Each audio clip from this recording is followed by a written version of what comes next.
जी हाँ। दीनी मदारस जो है ये उतनी अहमियत दुनियावी तालीम को क्यों नहीं दे रहे? बराबर बराबर क्यों? दुनियावी हमारी ज़रूरत है, दीन की ज़रूरत है। बेहतरीन बात की हज़रत ने, कह रहे हैं कि हमारे दीनी मदारिस दुनियावी तालीम को इतनी अहमियत क्यों नहीं दे रहे। देखें, दीनी मदरसे का तो एक हदफ है ना कि दुनियावी इदारे तो बने हुए हैं, वो कहते हैं ये भी आप यूँ कह सकते हैं कि इस्लाम दुनियावी तालीम को वो भी अहमियत देता है कि नहीं देता, तो ये वो यकीनन देता है।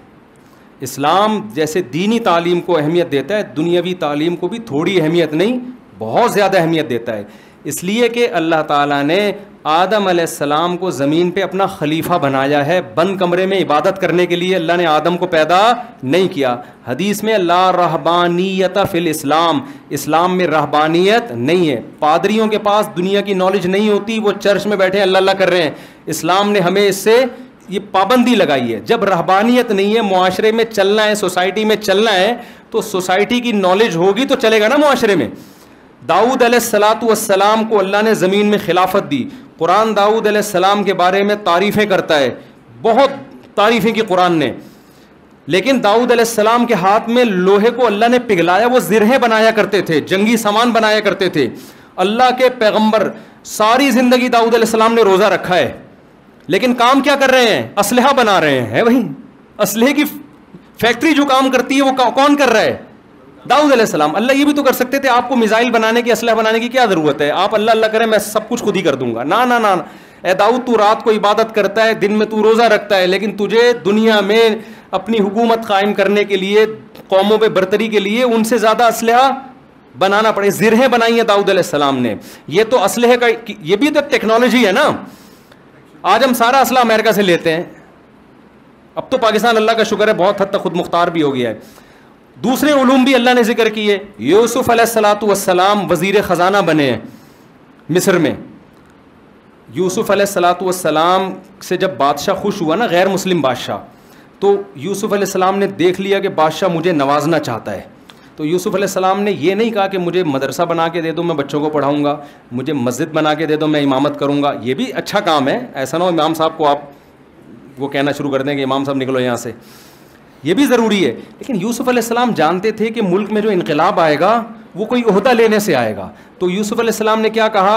मुझे वज़ीर ख़जाना बना दें, इन्नी हफ़ीज़ुन अलीम, मैं ख़जानों की हिफाजत भी करूँगा, अलीम, मैं अकाउंटिंग का इल्म भी जानता हूँ, मुझे पता है कितना बजट किस तरह से निकाला जाएगा, कितना स्टोर करना है, कितना मिस्र के ख़जानों को हमने बेचना है जो अगले 7 साल जब कहत आएंगे उसके लिए हमें काम आए। ये सारी नॉलेज अल्लाह ने मुझे दी है। तो ये दीनी नॉलेज थी या दुनियावी नॉलेज थी?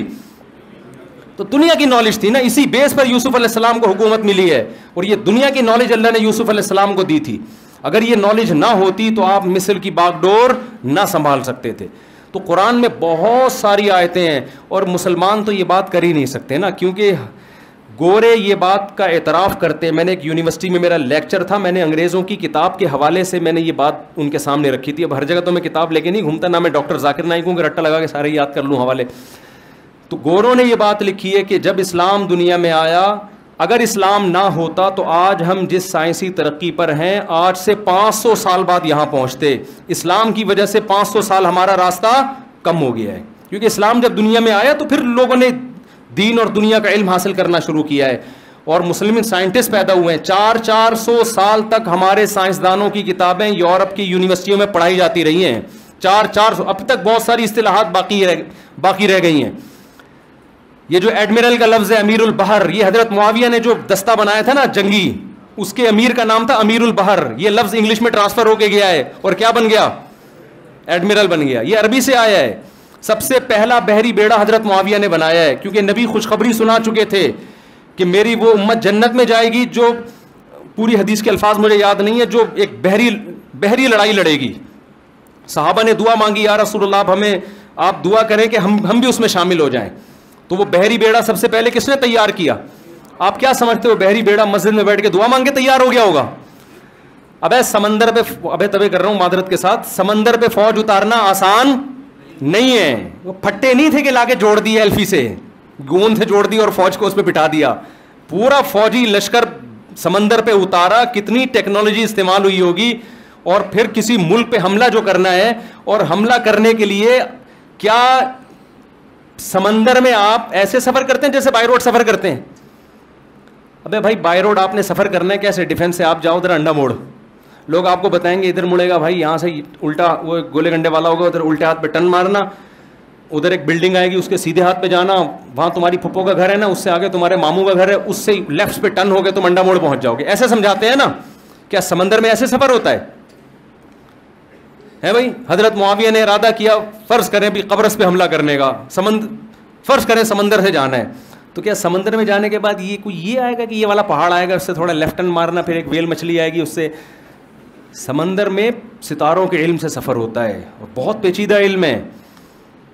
आप देखो उस जमाने में पूरी दुनिया में मुसलमान फैले, 1200-1300 साल पहले पूरी दुनिया में इस्लाम। इमाम शाफी रहिमहुल्लाह ताला वो लिखते हैं, जो 1200-1300 साल पुराने आलिम हैं, वो लिखते हैं कि ला आरिफु अहदन युदआ, उनके ये अल्फाज हैं कि पूरी दुनिया में इस्लाम फैल चुका है, मेरे इल्म में कोई ऐसा नहीं है जिसको दावत दी जाए इस्लाम की। तो पूरी दुनिया में मुसलमान जहां भी गए हैं ना, उन्होंने मस्जिदें बैतुल्लाह की तरफ बनाई हैं। वो सारी मस्जिदें आज किस रुख पर हैं? ये कैसे बन गई बैतुल्लाह के रुख पर? बोलो ना। इल्म था भाई ट्रिग्नोमेट्री का, उनके पास कर्व ट्रिग्नोमेट्री का इल्म था, साइंटिस्ट थे, उनको पता था कि भाई बैतुल्ला, आप तो ये समझ रहे हो कि मदीना से जब वो चले तो लकीर खींचते हुए जा रहे थे ना, सीधी सीधी। ये मुमकिन है कि भाई इधर किबला बनाना?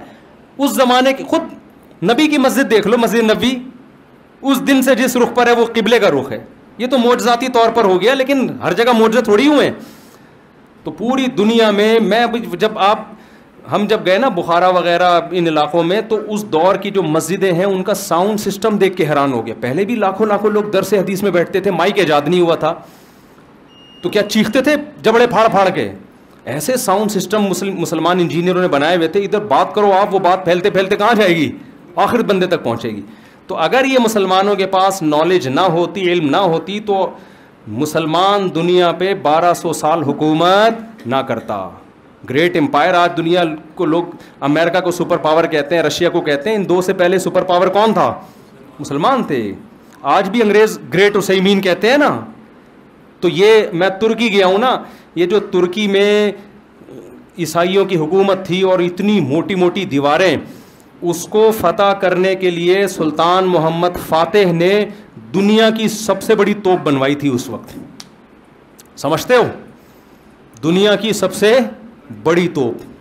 तो सबसे बड़ी तोप के मुजीद भी हम हैं, सही है ना?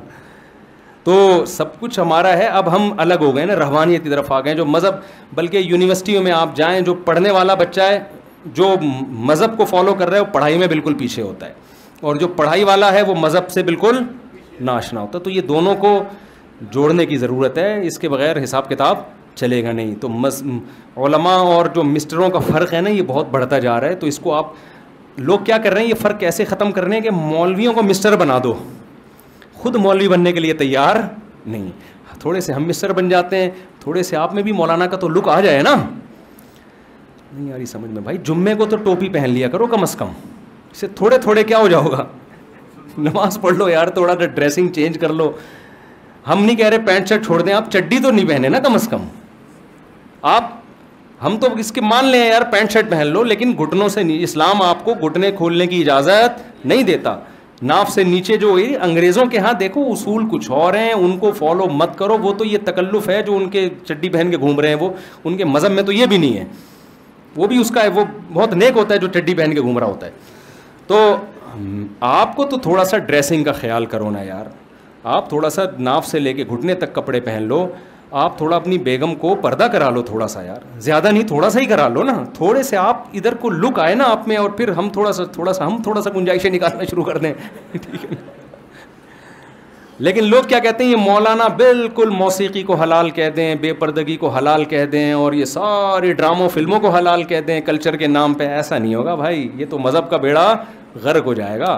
फिर तो हम में और गोरों में कोई फ़र्क नहीं रहेगा। थोड़ा बीच की राह इख्तियार कर लें तो ज़्यादा फ़र्क ख़त्म। अच्छा, एक ये भी है कि उलमा को भी थोड़ा सा इस ज़माने में नॉलेज के हिसाब से चेंज होने की ज़रूरत है। ये तो हम बताते रहते हैं, जहाँ भी उलमा में बयान होता है, भाई इंग्लिश तो इस ज़माने में बैनुल अक़वामी ज़माना है, इसके बगैर आप नहीं चल सकते।